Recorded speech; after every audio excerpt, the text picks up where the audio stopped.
Hey guys, tonight we are going to set sail into the horrible, creaking, splinter-ridden life of pirates. Something you've probably seen in movies as fun and swashbuckling, but trust me, the reality would leave you seasick, sore, and begging to be anywhere else but aboard a pirate ship.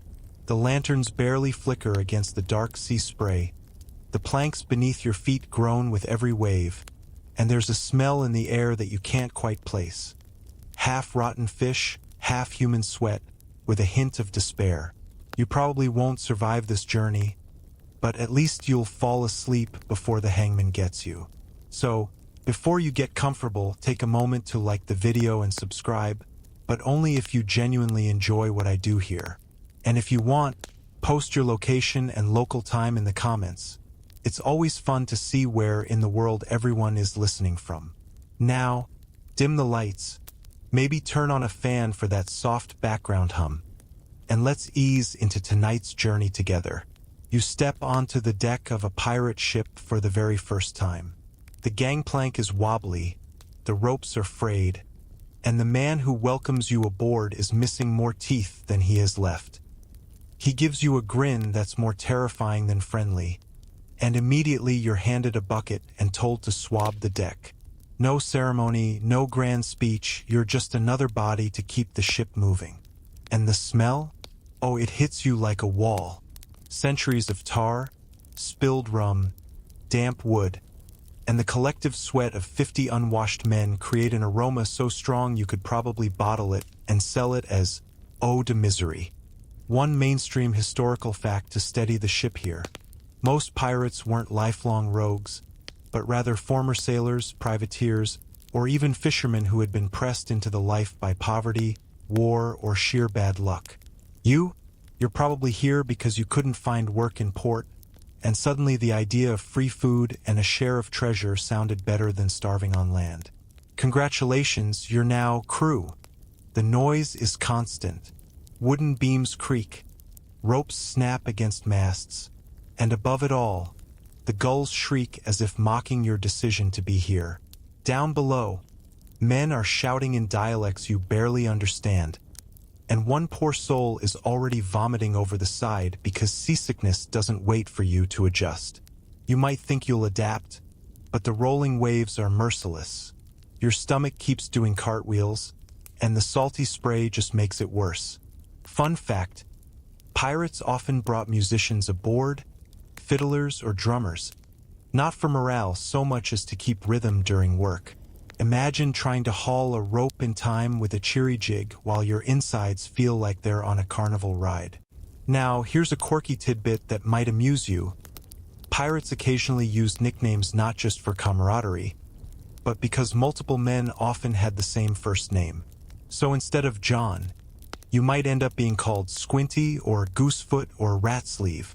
You don't get to pick the name either, the crew does. So if you're clumsy on your first day and drop a coil of rope into the sea, congratulations, you're rope drop forever. Historians still argue whether pirate ships were truly more democratic than other vessels of the era. Some accounts suggest you could vote on matters like dividing loot or choosing a captain. Others say that democracy only worked until the captain got cranky or drunk, which, let's be honest, was probably often. Either way, you don't feel much democracy as you're handed that mop and told to clean around a suspicious dark stain on the deck.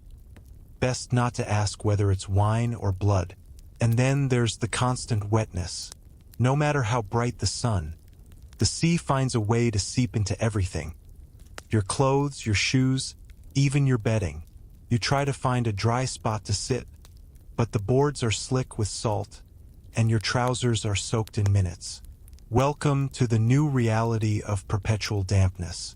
It'll soften your skin until your toes look like raisins. If you're lucky, they won't rot right off.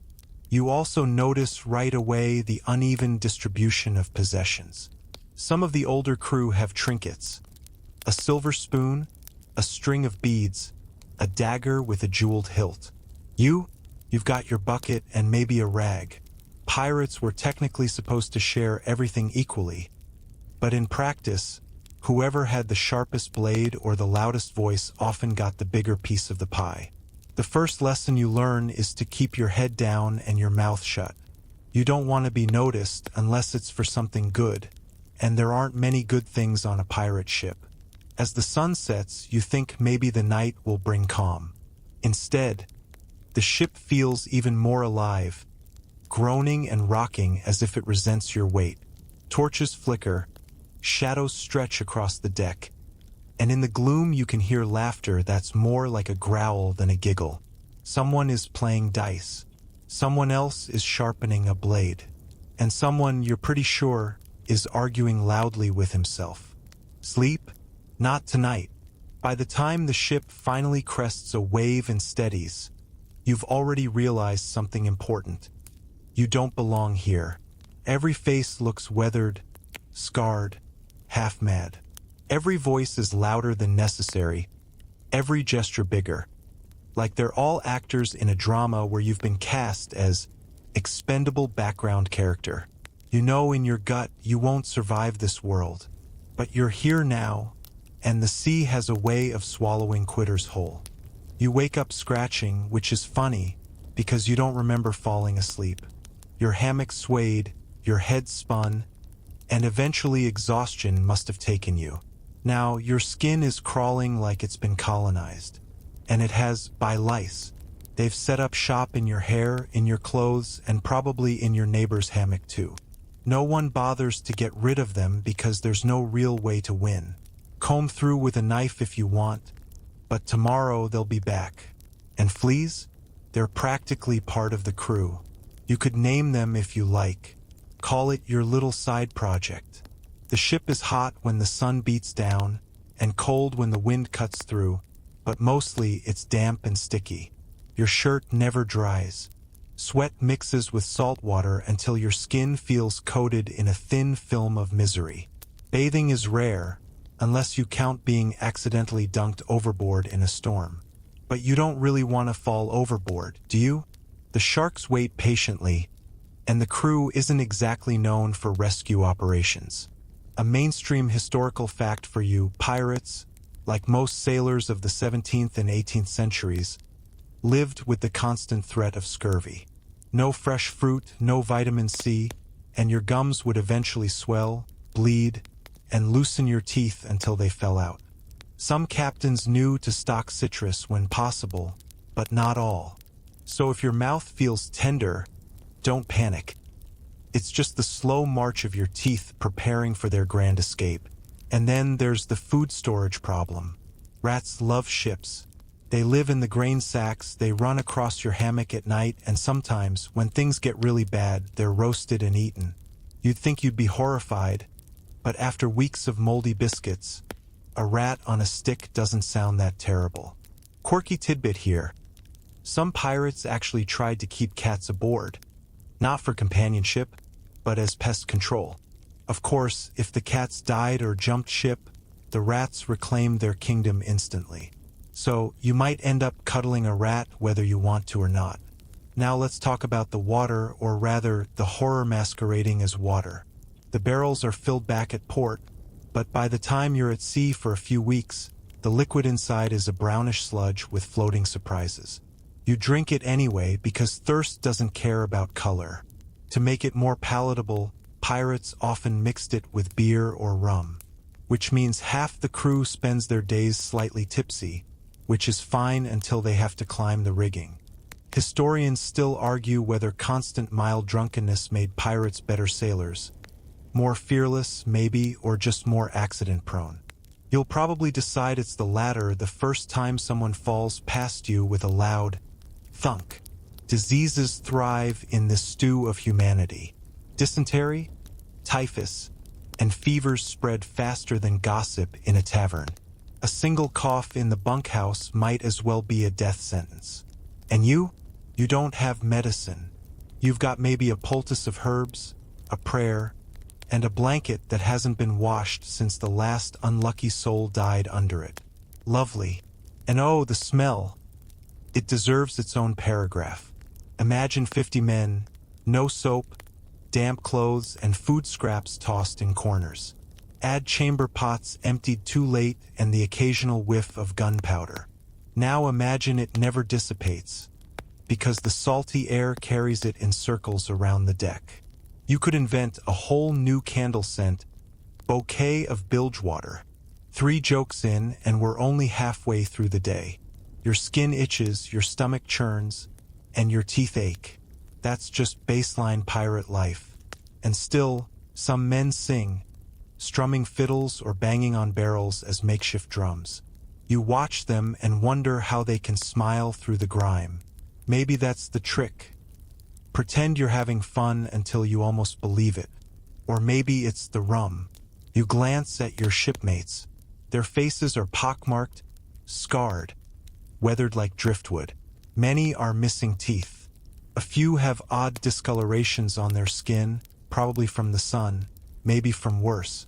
You don't want to ask. One fellow pulls out a knife and casually scrapes the lice from his shirt into the sea. Another chews on a biscuit, picks out the maggots, and keeps eating without pause. You gag a little, but no one else even blinks. Normal, they say with their silence. Completely normal. By the time the sun dips low again, you've learned the true meaning of grime. It isn't just dirt on your skin. It's a whole way of life. It's the buzzing of insects around your ears, the sourness in your mouth, the endless scratching of an itch that never fully goes away. And as you try to shake the lice from your sleeve, you realize something cruel. This isn't even the worst of it yet. The sun rises, and before you've rubbed the grit from your eyes, someone is shouting at you to get moving. Work waits, and pirates do not tolerate laziness.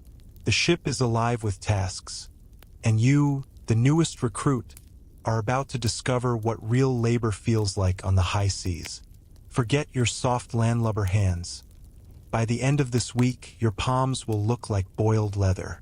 First order of business: the sails. Massive sheets of canvas hang above you, and ropes thicker than your arm hold them in place. Those ropes are stiff with salt and tar, and your job is to haul, pull, and tighten them every time the wind shifts, which is constantly. The salt grinds into your palms until blisters form. You might think gloves would help, but gloves are a luxury. So you just grip harder and the blisters pop, leaving your hands raw. One historical fact to anchor this: sailors of all kinds, pirates included, often carried permanent rope burns on their hands, badges of labor etched into their skin. Congratulations, you're earning yours. The deck itself is never still. It rocks, shudders, and jolts with every wave, meaning balance becomes your new obsession. You're climbing the rigging now, barefoot because shoes slip and each step feels like a dare. The wind whips, the ropes creak, and you're 30 feet above the deck when a gull swoops past your head. You nearly lose your grip, but you cling on, heart hammering. The older crew laugh, calling you Sky Chicken for the rest of the day. Joke number 1. Nicknames on a pirate ship stick faster than barnacles. Down below, repairs are always needed. The sails rip in storms, planks loosen under cannon fire, and tar must be heated and spread into cracks. It's hot, sticky work. Tar bubbles up, smoke stings your eyes, and more than one sailor has branded himself for life by tripping over a hot bucket. Quirky tidbit: tar wasn't just for repairs. Pirates sometimes smeared it in their hair to repel lice or, supposedly, to look more intimidating. Imagine facing down an enemy with shiny black goo dripping from his scalp.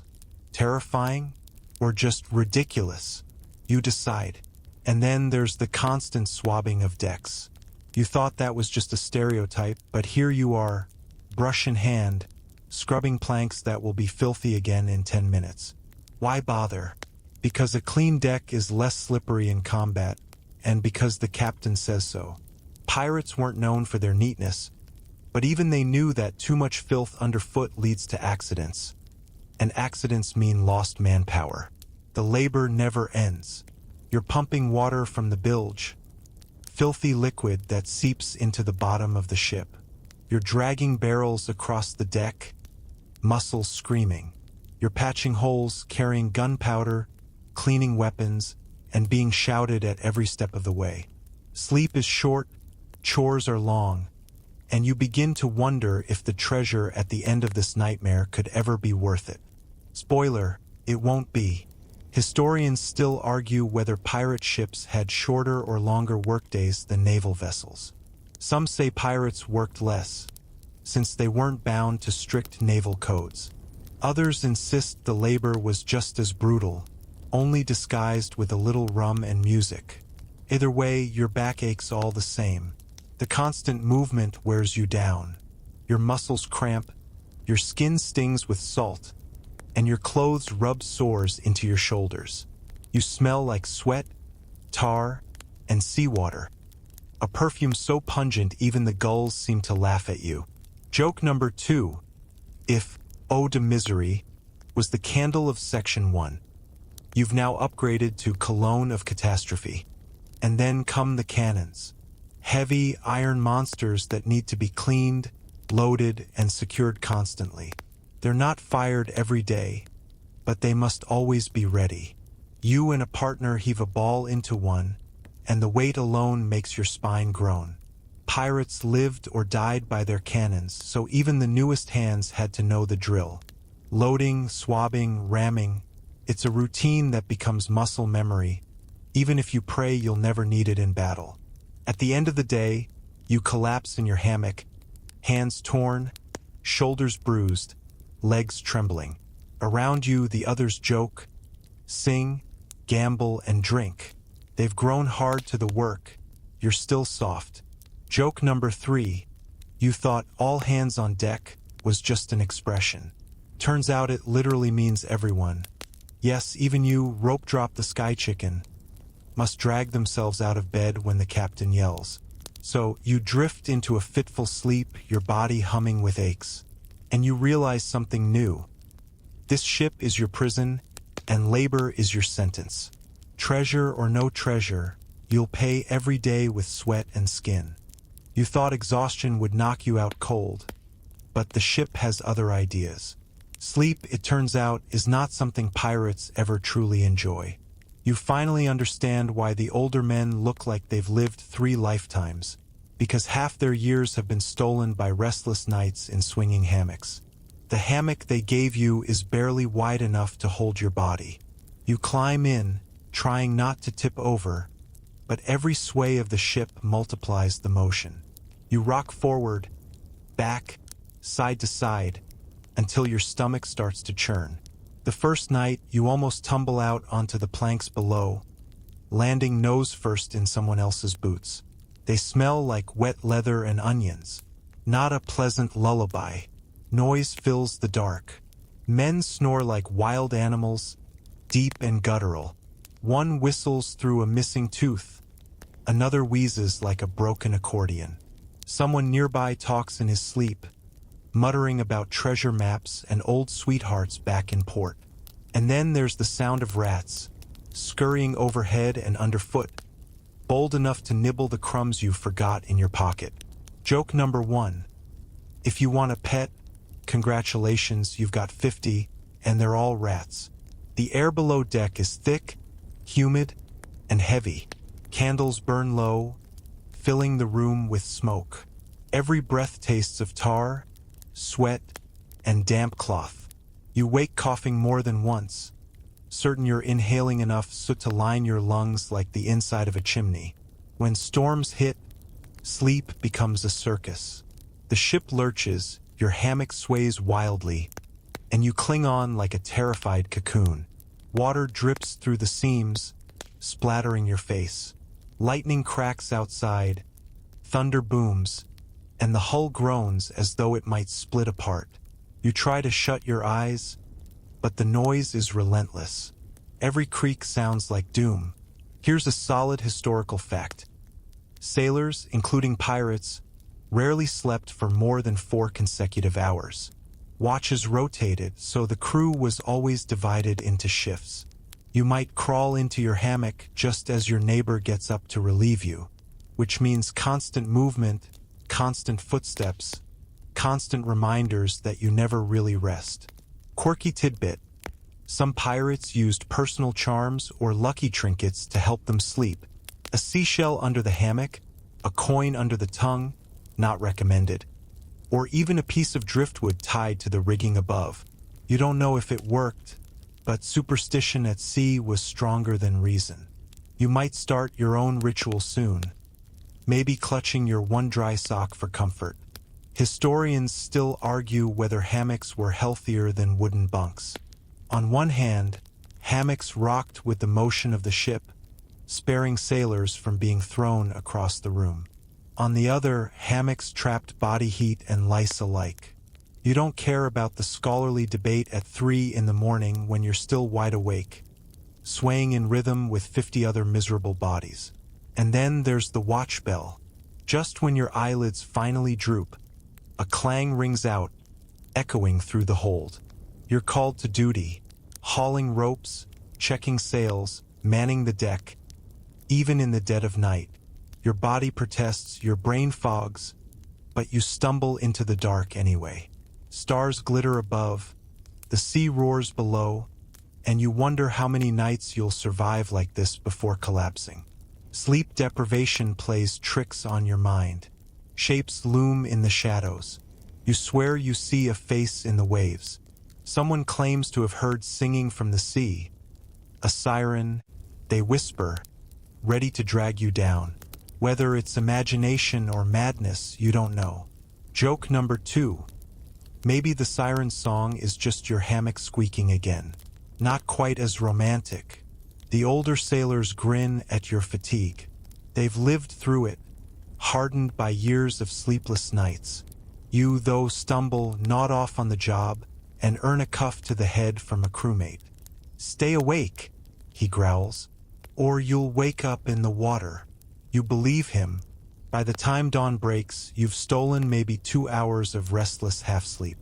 Your eyes sting, your head throbs, and your hands still ache from yesterday's work. Joke number 3. You thought pirates partied all night by choice. Turns out, the real party is just your body refusing to let you rest. And so another day begins, and you realize that sleep is a luxury you've left behind on shore. Out here on the endless sea, you'll never wake refreshed, because you'll never truly sleep. Morning again, though honestly, time has become a blur. You never know if it's Tuesday or Thursday. Every day tastes the same, because every meal looks the same. Welcome to the pirate diet, where flavor dies and worms thrive. Your first bite of the day? Hardtack. It's not bread.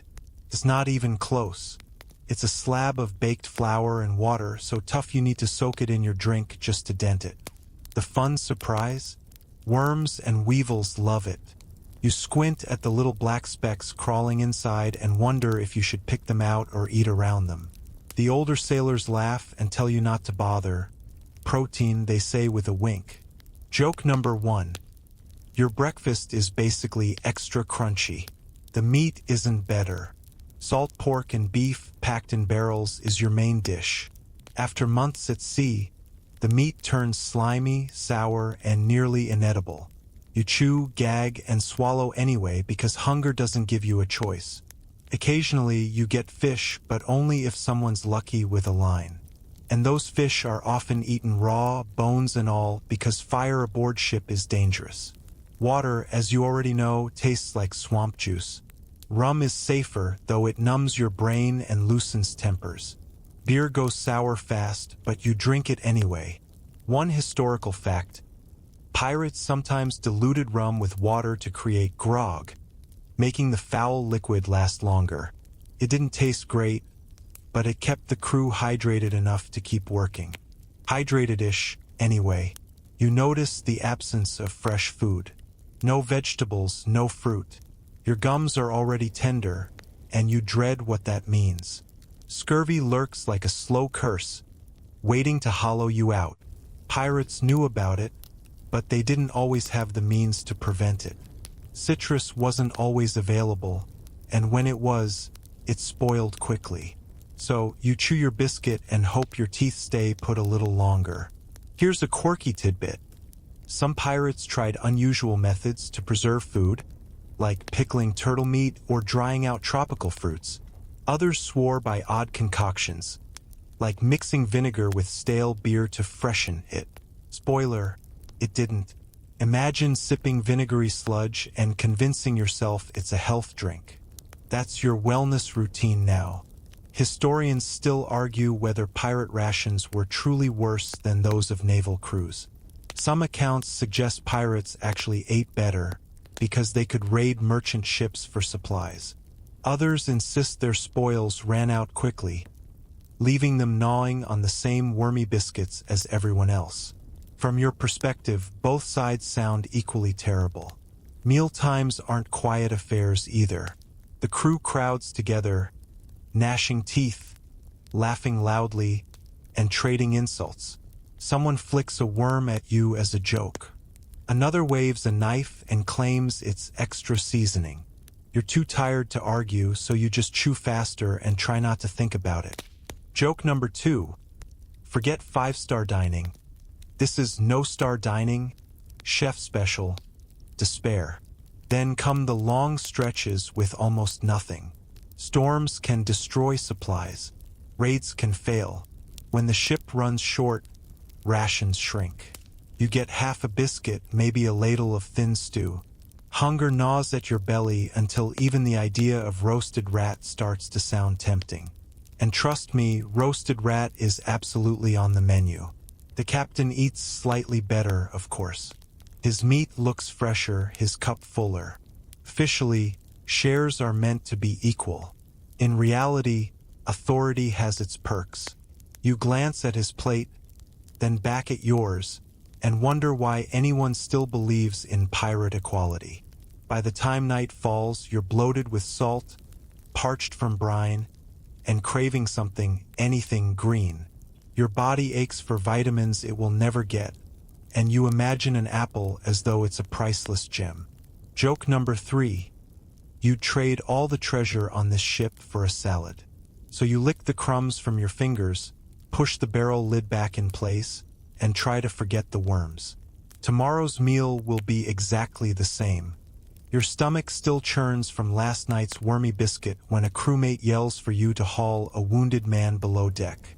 The moment you see him, you freeze. His leg is split open from a slipped blade, and blood drips onto the planks. You expect a doctor, some kind of professional, but on a pirate ship, healthcare is a word that deserves quotation marks. There is no clean bed, no crisp white sheets, no calm reassurance.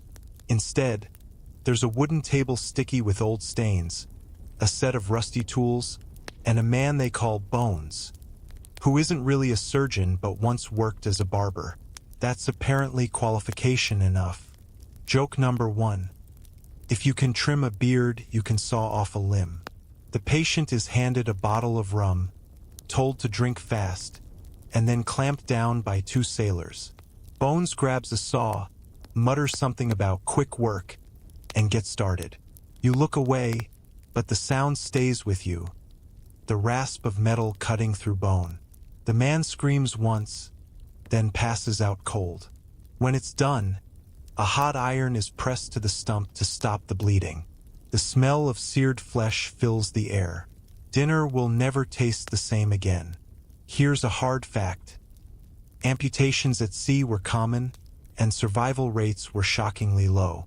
Without antiseptic, wounds often became infected.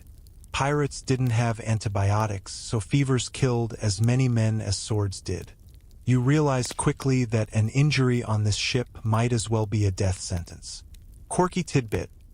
Pirates sometimes used bizarre remedies, like pressing cow dung or moss into wounds, believing it would draw out sickness. Others swore by garlic cloves shoved into cuts. Whether it helped or just made everything smell worse is debatable.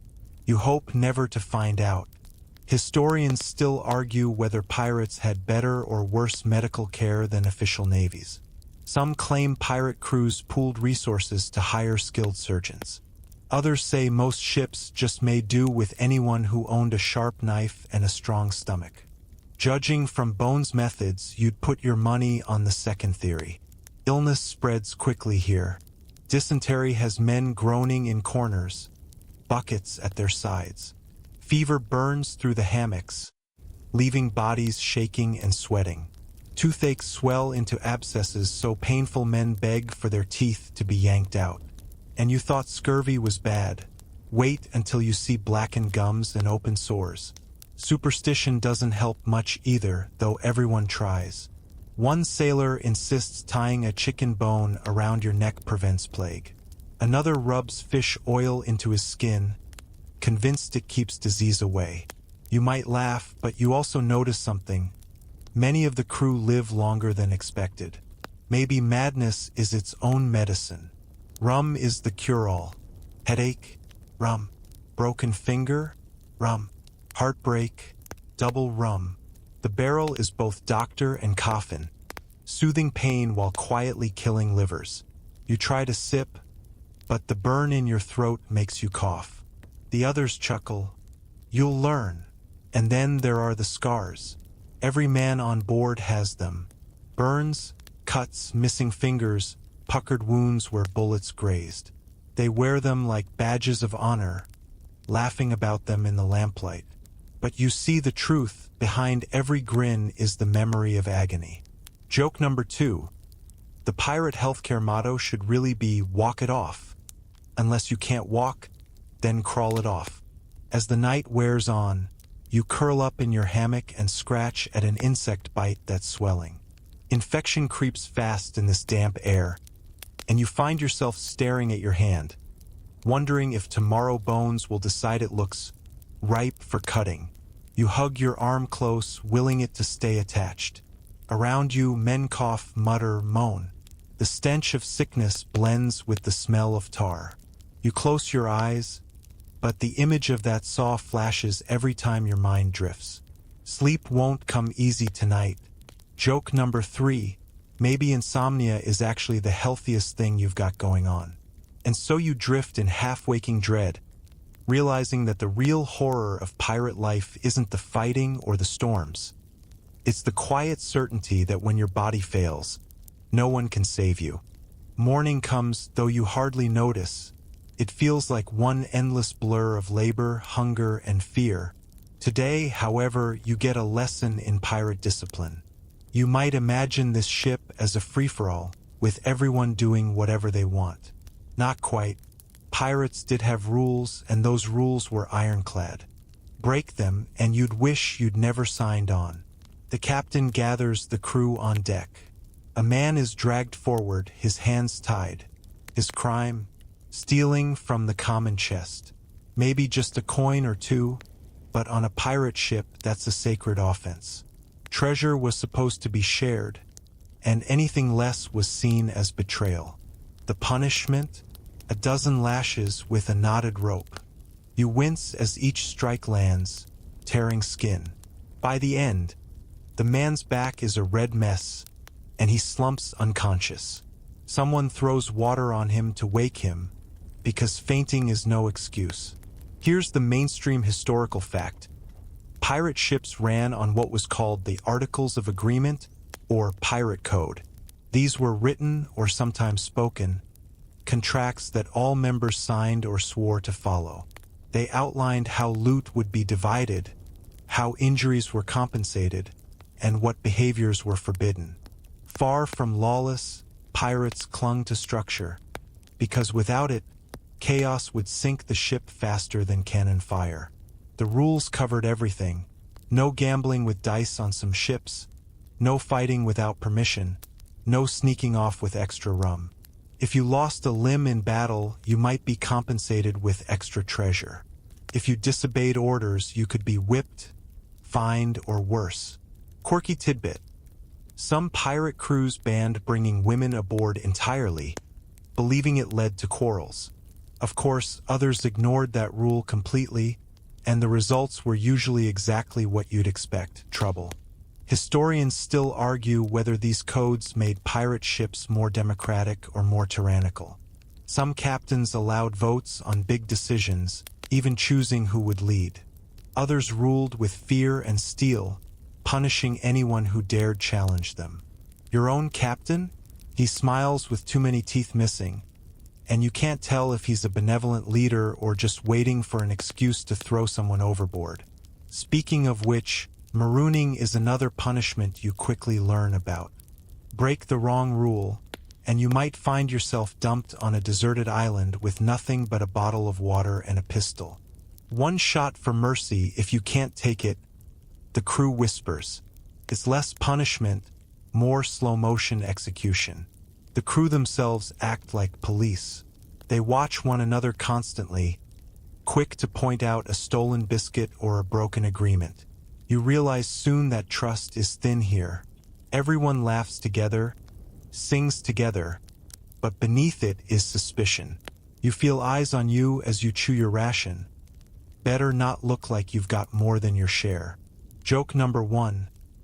Who knew pirates invented workplace HR before the modern office?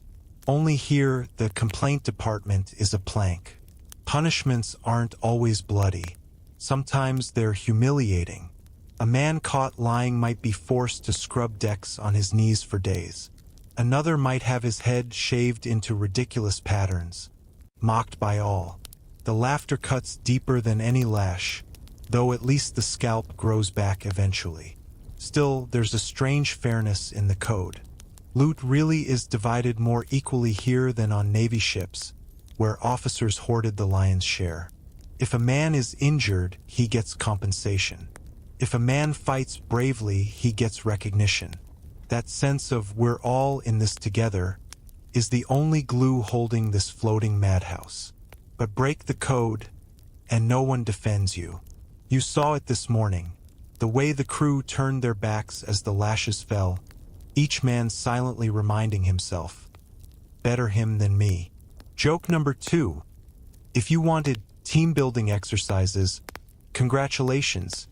You've just found the worst trust fall activity in history.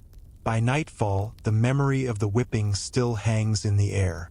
The punished man groans in his hammock, every breath a reminder of his mistake. The others laugh loudly, sing even louder, desperate to drown out the sound. You lie awake, stomach tight, wondering which rule you'll inevitably break. With your luck, you'll sneeze at the wrong time and end up tied to the mast. Joke number 3. The pirate code might as well be called the pirate don't. Don't steal, don't fight, don't get caught, don't expect mercy. Simple, really. And so, as the lanterns gutter out and the sea laps against the hull, you realize something unsettling. Treasure isn't the only thing pirates guard fiercely. They guard their rules because without them, every man would be a wolf, and the ship would devour itself long before the Navy ever did. The ship creaks beneath you, and the horizon is nothing but a smear of gray. At first, the day seems calm. Maybe you'll actually have a moment to breathe. Then the sky darkens, the wind sharpens, and a cold shiver runs down your spine. Storms at sea don't politely announce themselves. One moment you're adjusting the rigging, the next you're staring at rolling black clouds and walls of water that look taller than your entire mast. The captain bellows orders, and suddenly you're part of a frantic, chaotic dance. You scramble up ropes slick with rain, your hands already raw from days of labor. Salt spray slaps your face, the deck bucks beneath your feet, and you cling to a rope like it's the only lifeline in the world. Which, unfortunately, it is. A wave crashes across the deck, knocking 2 men flat. One doesn't get back up, swept screaming into the churn. No one even tries to save him. The sea is the hungriest crew member here.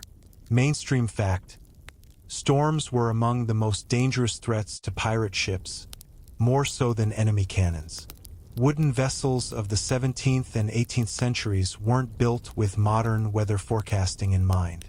A sudden gale could splinter masts, rip sails to ribbons, or simply roll the entire ship. Survivors often describe storms as worse than battle. At least in combat you could aim back. The quirky tidbit?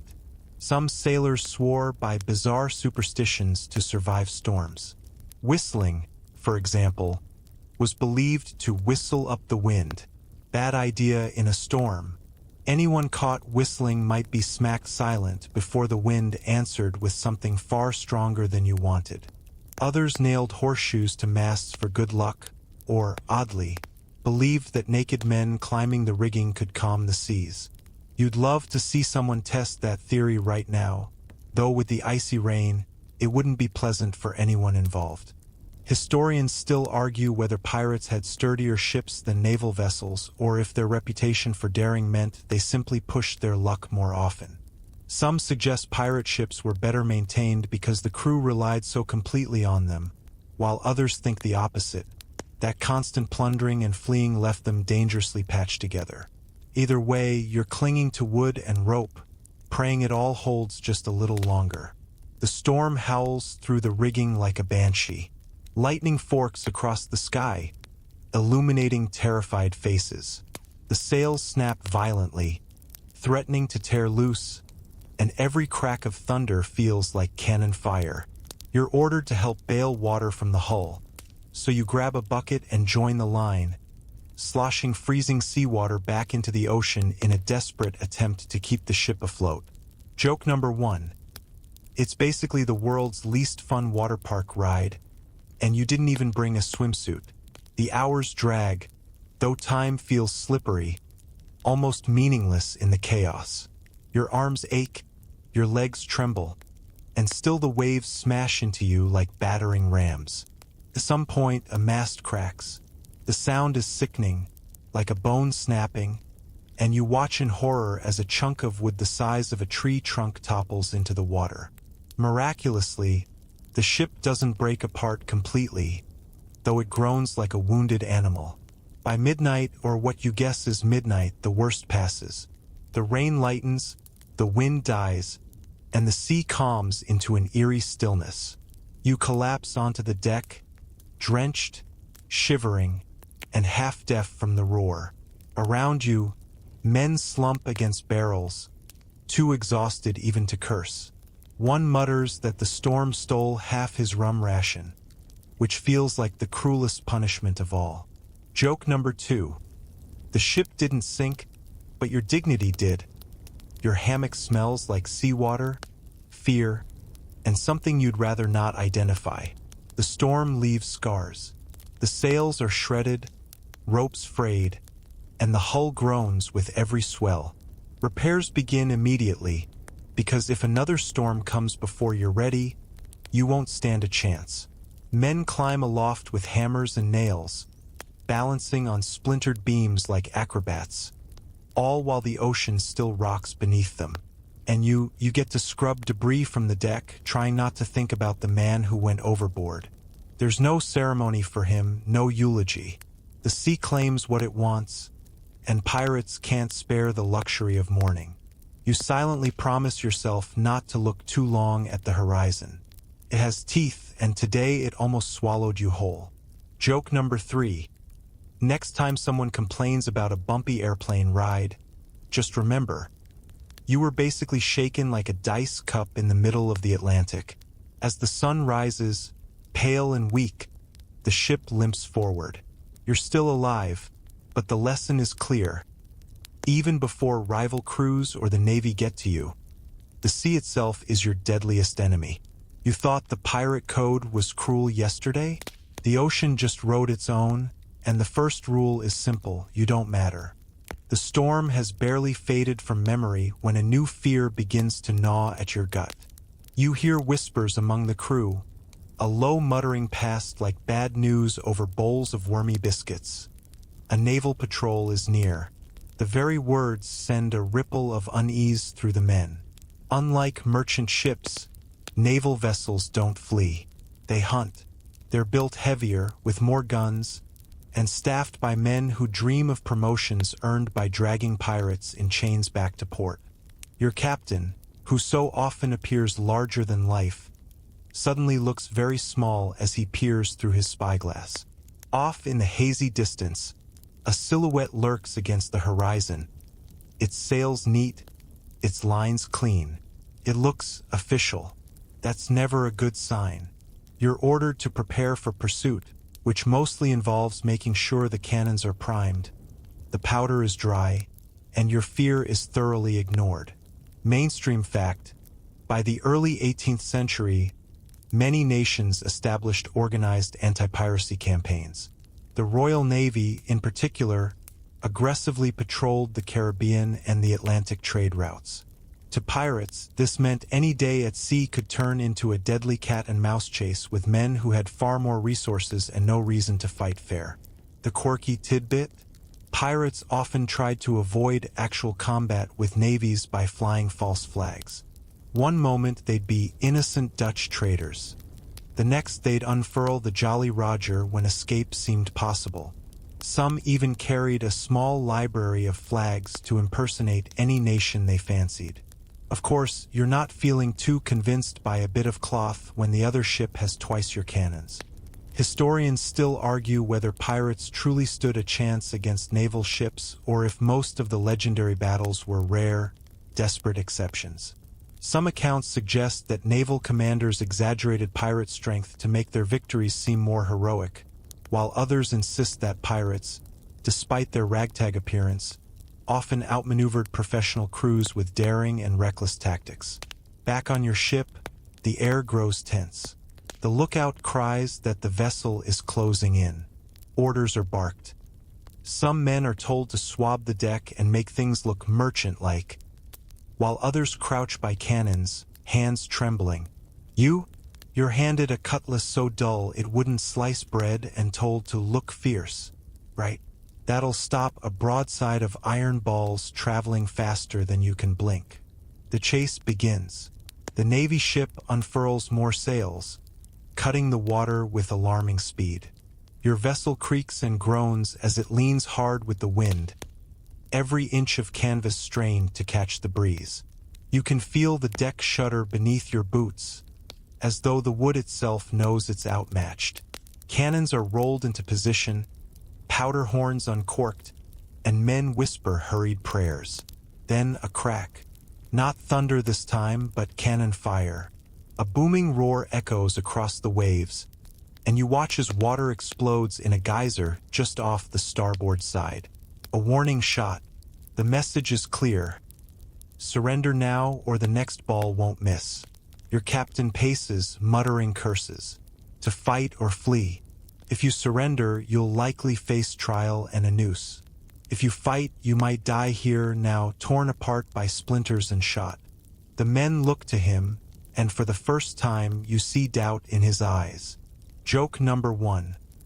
Suddenly, seasickness seems like a very minor concern. The crew braces for battle.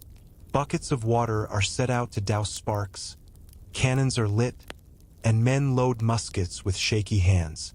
The enemy looms closer, its figurehead sharp and pristine. You can even make out the flash of uniforms along the rails. They look well-fed, well-armed, and annoyingly confident. Cannon fire erupts. The noise is deafening, the smoke choking, and the deck jolts beneath your feet as your ship replies with a ragged volley. Splinters fly, screams echo, and you're nearly knocked flat by the concussion. The air stinks of gunpowder and burning wood. You scramble to help reload, hauling heavy powder bags that make your shoulders ache, all the while aware that one lucky shot could reduce you to a memory. Joke number 2. You always wanted fireworks, but this is not the 4th of July you imagined. Hours, or maybe just minutes, stretch unbearably. The naval ship circles, trying to cut you off. Your captain barks frantic orders, swerving hard, sails snapping violently. It's like trying to outrun a wolf with a limp donkey. Somehow, miraculously, a sudden gust of wind favors your side. Your battered ship surges forward, slipping into a bank of fog that rolls across the sea like a blessing. Silence falls. You listen for pursuit, heart hammering. The fog thickens, muffling sound, cloaking you in ghostly white. The naval vessel's cannons grow fainter, their roar fading into the distance. Against all odds, you may have escaped. Joke number 3. You're grateful for the fog, but you'll never complain about a cloudy day again without a mild panic attack. When the mist finally clears, The horizon is empty. Relief washes over the crew in ragged laughter and nervous cheers. But the reality settles quickly. You're still wanted, still hunted, and every port or patrol could be your last. Outrunning one predator doesn't mean the sea is safe. It just means the chase is paused. You slump against the railing, exhausted, ears still ringing from cannon blasts. You've survived storms and now naval fire.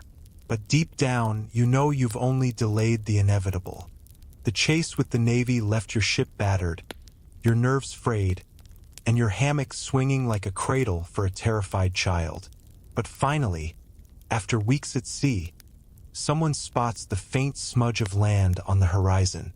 Port, the promise of steady ground beneath your feet, a chance to escape the endless pitch and roll of the ocean. You imagine soft beds, fresh fruit, and maybe, just maybe, some peace. Spoiler alert, you're wrong on all counts. As your vessel limps toward the harbor, the smells hit you first. A port in the age of piracy is not some postcard scene with clean docks and seagulls gliding gracefully.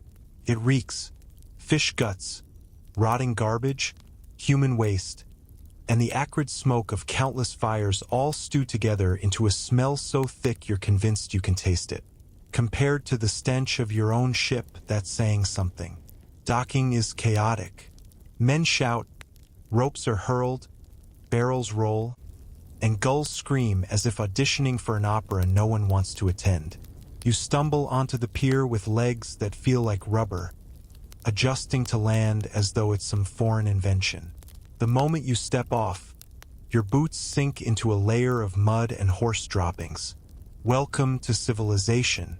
Mainstream fact: port towns like Port Royal in Jamaica or Nassau in the Bahamas became notorious pirate havens during the late 17th and early 18th centuries. They were bustling, unruly places where smugglers, merchants, and pirates mingled freely, often protected, or at least tolerated, by corrupt governors who enjoyed their share of the spoils. The quirky tidbit: pirates didn't just spend their loot on rum and brawls. Some accounts mention pirates splurging on pet monkeys, exotic birds, or even gaudy clothes they'd wear for just a night before pawning them the next morning. You, however, can't afford much more than a crust of bread and whatever passes for cheap ale at the nearest tavern. Historians still argue whether pirates were genuinely welcome in such ports or merely tolerated as long as their gold flowed. Some suggest entire towns thrived on pirate commerce, while others argue the alliances were fragile and easily shattered when empires sent warships to crack down. Inside the tavern, the air is a thick stew of sweat, smoke, and spilled drink. Sailors brawl in one corner, a fiddler saws away in another, and someone snores loudly across the table. You try to sip a mug of ale, though it tastes suspiciously like seawater with a hint of vinegar. The laughter around you is loud, boisterous, and edged with menace. Pirates drink not to relax but to forget and sometimes to fight. Joke number 1. If Yelp existed, this tavern would earn half a star, and that's being generous. As night deepens, the chaos only grows. Gambling tables sprout like weeds, dice clatter, coins change hands, and tempers flare. Someone accuses someone else of cheating, a chair flies, and suddenly, you're ducking fists and mugs. You crawl under a table, clutching your head, and realize that life on the ship, for all its horrors, at least didn't involve dodging airborne crockery. Disease lurks everywhere. The same alley where you stagger outside for fresh air doubles as a sewer. Rats scuttle freely, and mosquitoes feast on anyone too drunk to swat them away. If you're unlucky, you might pick up more than just a hangover. Syphilis, dysentery, or worse could be waiting in the shadows. The only thing more dangerous than a musket ball is the tavern stew. Joke number 2. You wonder if the cook's secret recipe is don't ask, don't smell. Still, some moments of respite appear. A fiddler strikes up a gentle tune. A few pirates sway drunkenly in time, and for a brief second, you almost feel human again. Almost. Then someone knocks over your drink, and the dream shatters. By dawn, you stagger back to the ship, pockets lighter than before, stomach churning, head pounding. The sun beats down mercilessly, and the port streets are littered with passed-out sailors and overturned carts. You catch a glimpse of the gallows on the edge of town, a grim reminder of how thin the line is between a night of revelry and a rope around the neck. Joke number 3. You silently promise yourself never to drink again, right until someone hands you another mug. The port fades behind you as your ship sails once more, but the brief taste of land life only reminds you that nowhere feels safe. At sea, storms and navies stalk you. On land, brawls, disease, and hangmen wait. You're beginning to suspect that comfort simply doesn't exist in a pirate's world. The sails catch the wind again, and the port fades into memory. For a moment, you let yourself dream that maybe this next voyage will finally deliver riches. After all, that's the entire point of enduring the lice, the storms, the worm-filled biscuits, right? Treasure. The word itself sparkles in your mind like gold coins in a chest. You imagine heaping piles of silver, glittering jewels, maybe even a feather bed or two. But then reality sets in because treasure, as it turns out, is never really yours. You're handed a slip of parchment, the ship's articles, outlining exactly how loot gets divided. At first, it sounds democratic. Everyone gets a share, the captain just a little more, and injured men receive compensation. Lose a leg? You might get 800 pieces of 8. Lose an eye? That's worth 100. It's grim but oddly organized, like the pirate version of workplace insurance. Mainstream fact: pirate crews often operated under detailed codes of conduct, with very specific rules for splitting loot. Black Bart Roberts, one of the most notorious captains, had a famously strict set of articles where everything from gambling debts to the number of candles burned was regulated. But here's the quirky bit: you may not see much gold at all. Instead of treasure chests brimming with doubloons, you're more likely to seize barrels of molasses, sacks of cocoa beans, or bales of indigo dye. Things valuable enough for trade, sure, but hardly the glittering fortune you pictured. You're stuck with sticky fingers, quite literally, as you unload a barrel of sugar that bursts open and coats everything in caramelized goo. Historians still argue whether pirate wealth was exaggerated by propaganda. Some believe pirates did stumble across enormous hauls now and then, but most voyages yielded modest supplies, quickly spent or spoiled. The reality? Your dreams of walking away with mountains of treasure probably end with a couple of coins, if you're lucky, and a sore back from all the hauling. Then there's the captain. Remember how he promised equal shares? Funny how his expenses always seem to swallow up the best spoils. The new set of boots you wanted mysteriously ends up on his feet. A pearl necklace disappears into the chest of a mysterious friend in the next port. Somehow, every accounting ends with you scratching your head and feeling poorer than before. Joke number 1. It's like payday at a shady job. You're told the money's coming, but apparently it got lost in shipping. On board, resentment simmers. Some pirates gamble away their shares before the ink dries on the loot ledger. Others stash a few coins secretly, risking lashes if caught. You try to hang on to whatever crumbs you're given, but even that disappears fast once the tavern door swings open. The strangest part is that pirates sometimes took pride in sharing spoils equally, at least in theory, compared to Navy sailors, who earned pitiful wages with no say in their conditions. Pirates almost looked like pioneers of workplace fairness. Almost. Of course, fairness tends to collapse when one man keeps the lion's share of the gold teeth pulled from a Spanish prisoner. Speaking of teeth, here's a little tidbit. Pirates often accepted odd forms of loot. One recorded haul included an entire shipment of onions, which apparently caused as much joy as coins because scurvy was gnawing at everyone's gums. You picture it now. A crew celebrating wildly over onions, tossing them in the air like confetti. Joke number 2. You think about how modern office workers get free coffee, while pirates threw parties over root vegetables. And then comes the cruelest twist.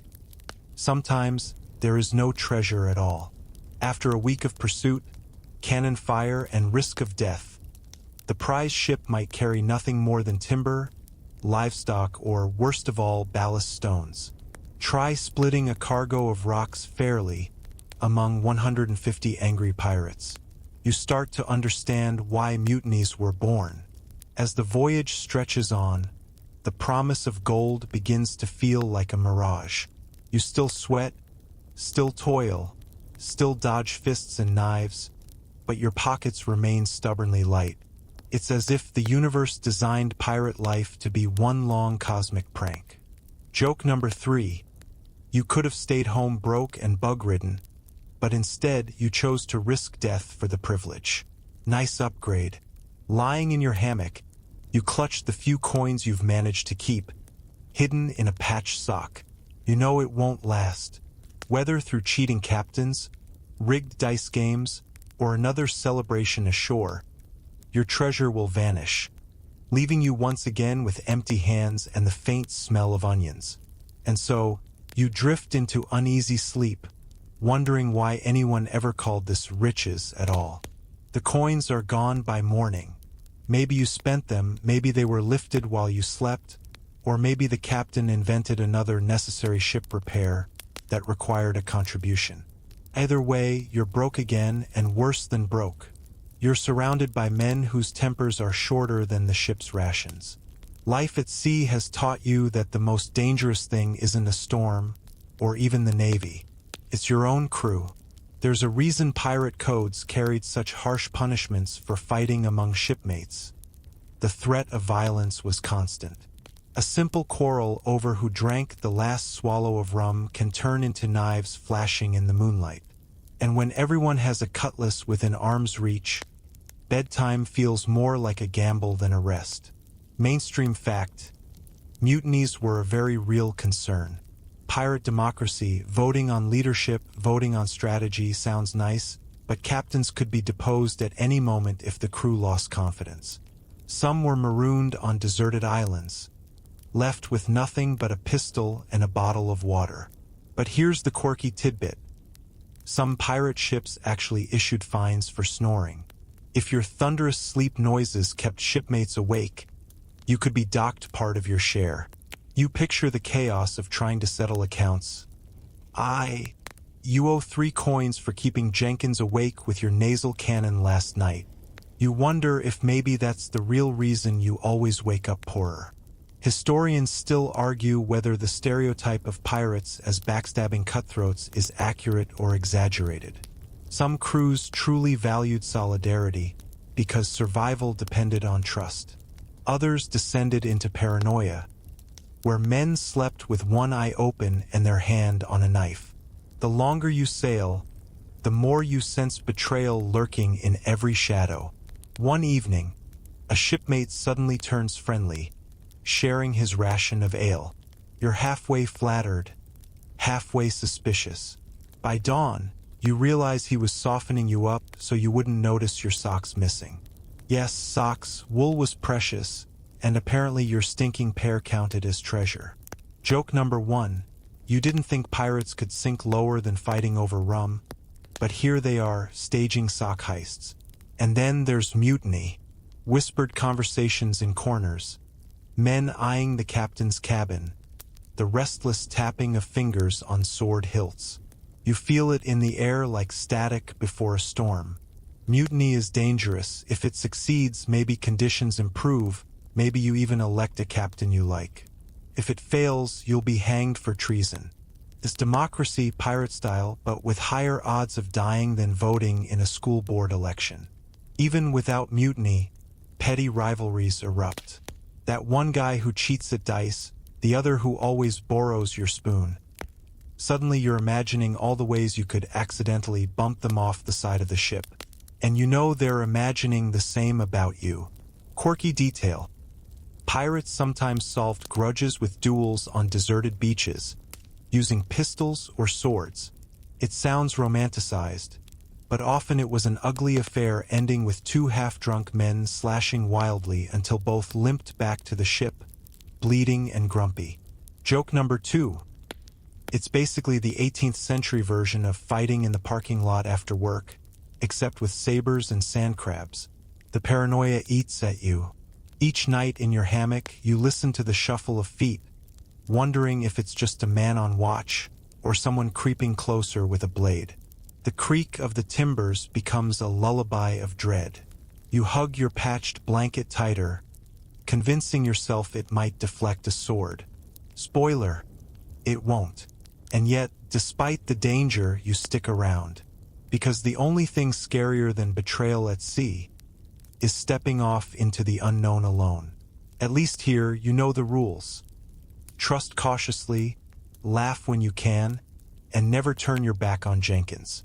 Joke number 3. If you do survive this, you'll never complain about noisy neighbors again. At least they don't usually stab you for snoring. The ship sails on, but you rest less and less, caught between the dream of riches and the nightmare of sleeping among wolves. Remember those posters and Halloween costumes, all skull and crossbones, black flags whipping in the breeze, parrots on shoulders? Yeah, reality check, you're still on this floating splinter factory, and the closest thing to glamour is watching Jenkins try to comb lice out of his beard with a fishbone. The myth has always been shinier than the truth. Popular tales paint pirates as swashbuckling rebels, masters of freedom who lived by their own rules. And, to be fair, that's partly why people still talk about them. Pirates were outside the usual grind of monarchy and taxes, making them folk antiheroes in some eyes. But you, here on deck, know the difference between cinematic rebellion and sticky, salt-encrusted boredom. Mainstream fact: pirates spent most of their time not plundering, but waiting.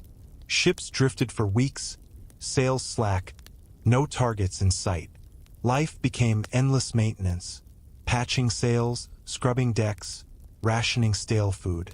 The actual battles were rare bursts of chaos surrounded by oceans of monotony. Here's a quirky tidbit. Some pirates passed the time by gambling with dice carved from bones. Others staged impromptu music nights, playing fiddles or drums cobbled from barrels. Imagine the scene. A salty crew tapping along to sea shanties, while someone yells at Jenkins to stop singing because he's off-key.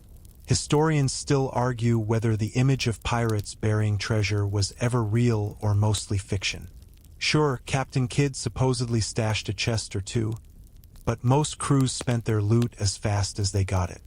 You can't exactly bury half a keg of rum, though you suspect someone probably tried.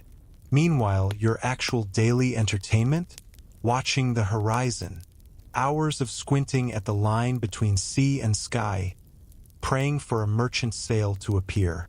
When one finally does, the adrenaline spike is so sudden it almost hurts. But then, half the time, it's just another fishing boat and everyone goes back to sulking.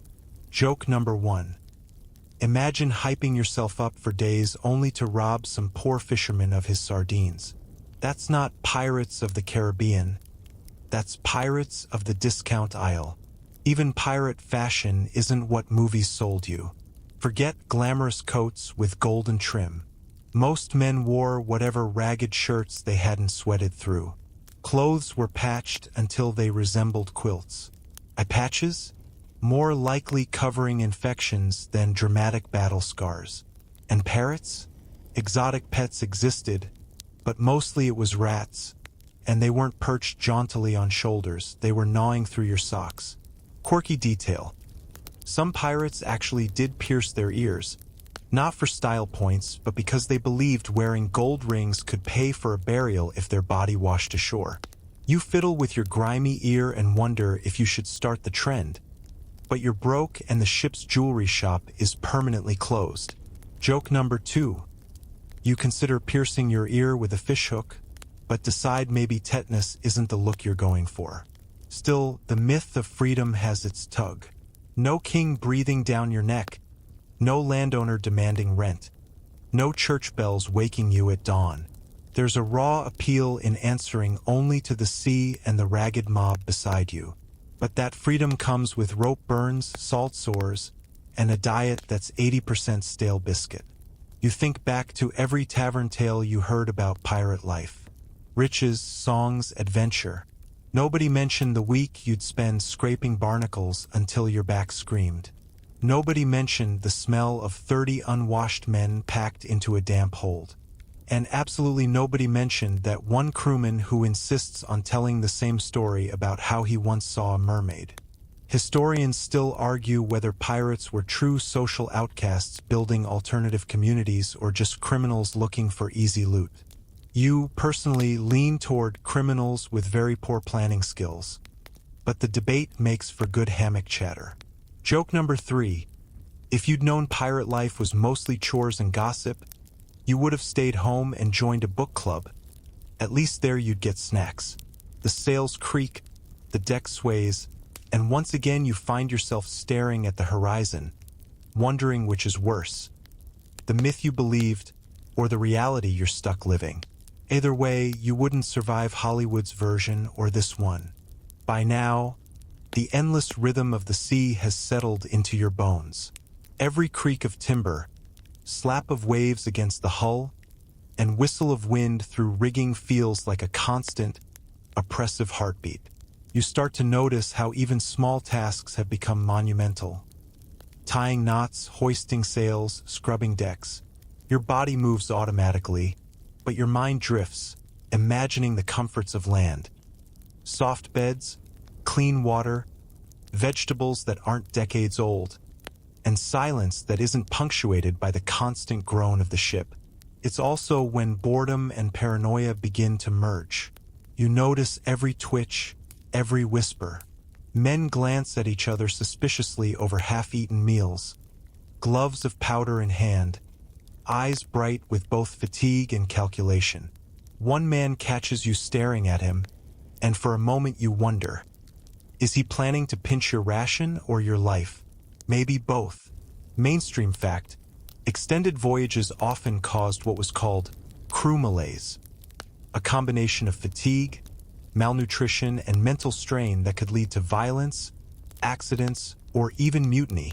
Months of repetitive tasks, minimal sleep, and insufficient food could turn the calmest sailor into a menace.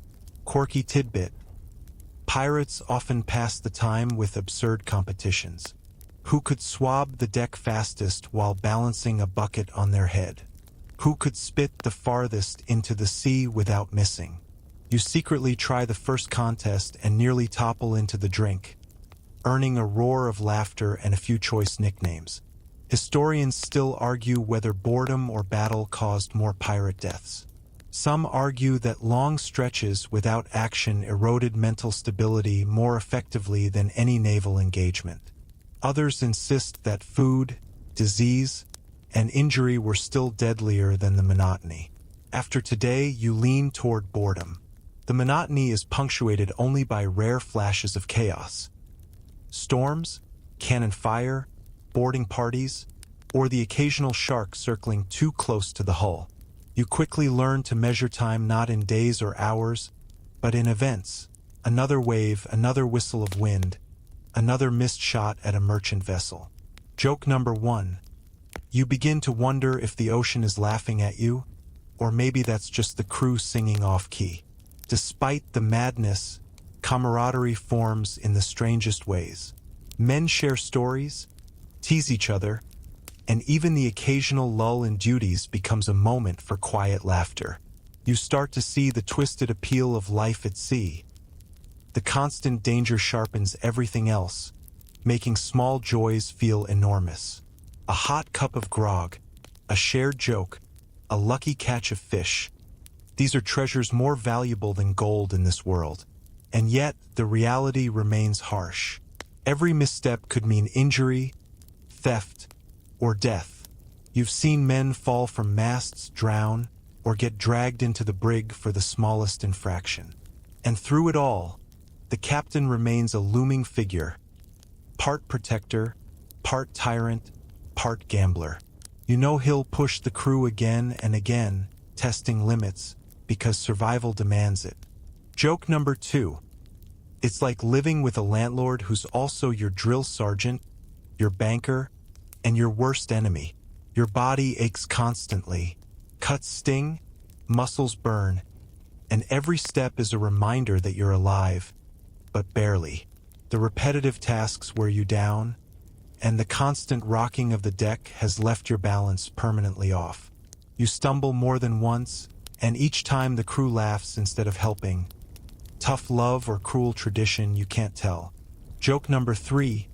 Congratulations, your pirate workout plan involves 12-hour shifts, 0 rest, and heavy objects. No gym membership required. And as night falls, bringing with it the endless sway and the sounds of men snoring, coughing, and muttering, you realize something. For all the lore, for all the myths, for all the gold and glory you imagined, pirate life is slow, exhausting, and mostly unrewarding. It's a constant grind, punctuated by fleeting moments of adrenaline and the occasional treasure, never quite worth the suffering. Still, tomorrow, you'll haul sails again, scrub the deck, dodge insults, and maybe, if you're lucky, spot another merchant ship on the horizon. And the day after that, and the day after that. The final stretch of your voyage unfolds in a strange, dreamlike rhythm. Days bleed together, punctuated only by the slap of waves, the creak of wood, and the occasional shout from a lookout. You move automatically, arms hauling, legs straining, eyes scanning the horizon, though your mind drifts elsewhere, to thoughts of home, comfort, and a life you may never see again. The ship is both prison and sanctuary, and you've learned the subtle art of surviving each moment without letting despair take full hold. Mainstream fact: life at sea was brutal, and the mortality rate for pirates was high. Many never made it past a few years, succumbing to disease, storms, naval battles, or the simple wear and tear of a body pushed to its limits.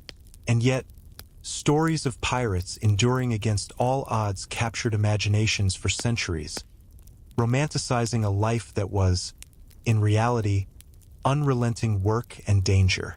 You find yourself thinking back on everything: the wormy biscuits, the amputations, the storm that nearly swallowed you whole, the naval pursuit, the backstabbing, the endless chores.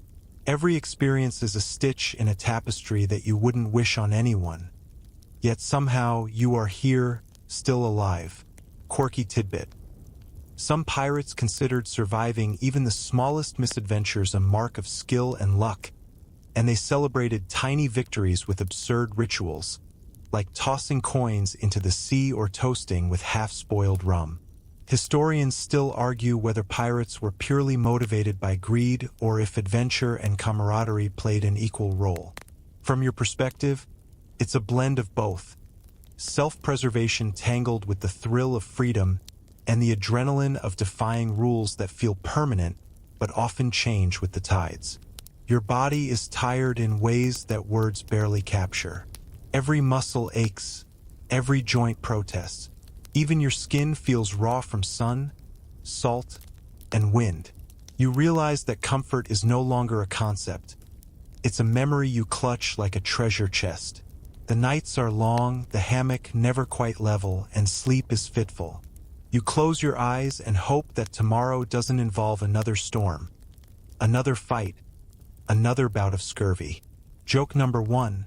You thought sleep deprivation was something reserved for finals week in college, but here you are, earning a PhD in exhaustion at sea. Despite it all, there are moments of odd beauty. Sunlight glimmers off the waves, gulls will gracefully overhead, and for a second, you almost forget the salt, the stink, and the constant threat of death. You breathe in the sharp scent of the ocean and allow yourself a fleeting sense of awe, acknowledging that even in misery, life can offer small, unexpected rewards. Joke number 2. Of course, those rewards come with a side of rotting fish, but details matter little in this moment. The camaraderie among the crew persists, though rough-edged and often painful. Shared laughter, fleeting jokes, and whispered advice become lifelines.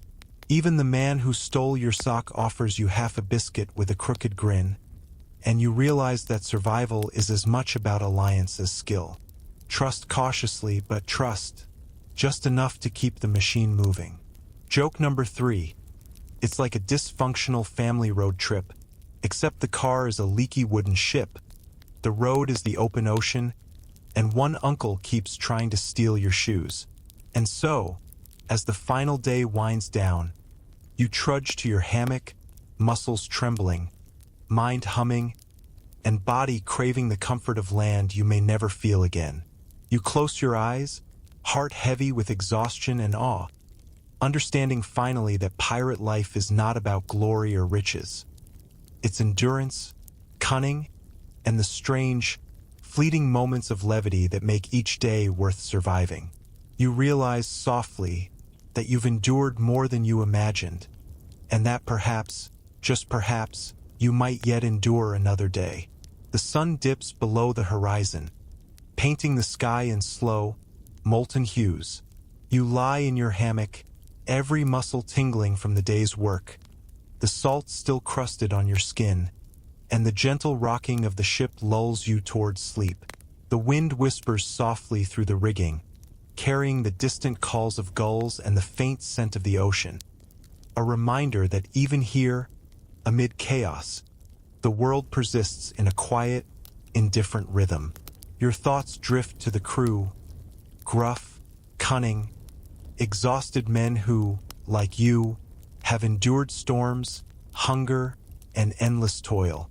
Despite quarrels and theft, despite danger and disease, they persist, bound by necessity and the fragile thread of camaraderie. You imagine the humor that flits through their conversations, the brief glimmers of kindness, the odd victories that make survival just slightly sweeter, the endless labor, the near misses with death, the constant discomfort. All of it recedes as you focus on the rhythm of the waves. You allow yourself a gentle smile, thinking of the small absurdities that keep the heart alive. Stolen biscuits, a crooked joke, the occasional glimpse of a horizon free from threats. The world narrows to the sway of the ship and the soft hum of the wind, soothing and steady. You breathe deeply, feeling the tension release in a slow, careful exhale. Here, in this suspended moment, there is safety. Here, the terrors of the day dissolve into memory, and the vast, indifferent sea becomes a cradle. You drift, carried not just by water but by the comforting knowledge that you've survived, and will survive again, at least until morning. The ship, the crew, and the endless ocean fade softly into the edges of your mind. Sleep arrives gently, wrapping around you like a familiar blanket, carrying away the worry, the exhaustion, and the fleeting ache of every scar.